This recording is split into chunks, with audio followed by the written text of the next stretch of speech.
Exercice 24, page 161. Une fonction f est définie sur l'intervalle -3, 5. Elle est également dérivable sur cet intervalle. Et on nous donne le tableau de signes de la fonction f', donc de sa dérivée. L'objectif est de dresser le tableau de signes de la fonction f, en ayant d'autres informations que le tableau de signes de f', notamment que f de moins 1 est égal à moins 2 et que f de 3 est égal à 0.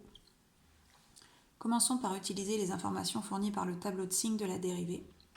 Elle commence par être positive de moins 3 à 1, ce qui implique que la fonction f est croissante. Elle est ensuite cette dérivée négative de moins 1 à 2, la fonction f est donc décroissante, puis croissante, puisque la dérivée est à nouveau positive de 2 à 5.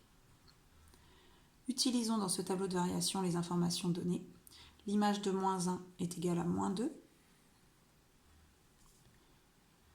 L'image de 3 est égale à 0.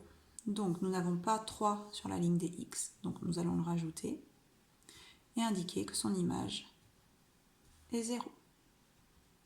Alors, en quoi ces variations vont-elles nous aider à déterminer le signe de f? Regardons plus attentivement les variations de la fonction f.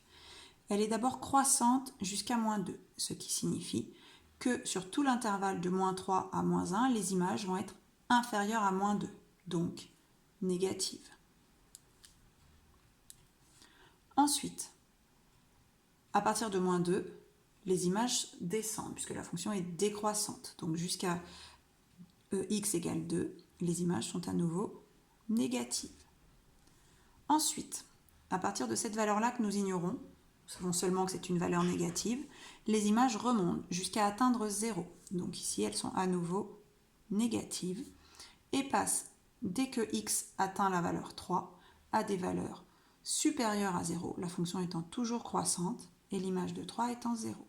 Donc ici, la fonction est positive. Si l'on résume dans un tableau de signes le signe de la fonction f, nous allons avoir donc sur la ligne des x l'ensemble de définitions, moins 3, 5, et la seule valeur dont l'image est 0, la seule racine de la fonction f, qui est 3. En x égale 3, f vaut 0. Nous avons vu qu'avant 3, les images étaient toujours négatives, et après 3, elles étaient positives. Voici le tableau de signes de la fonction f.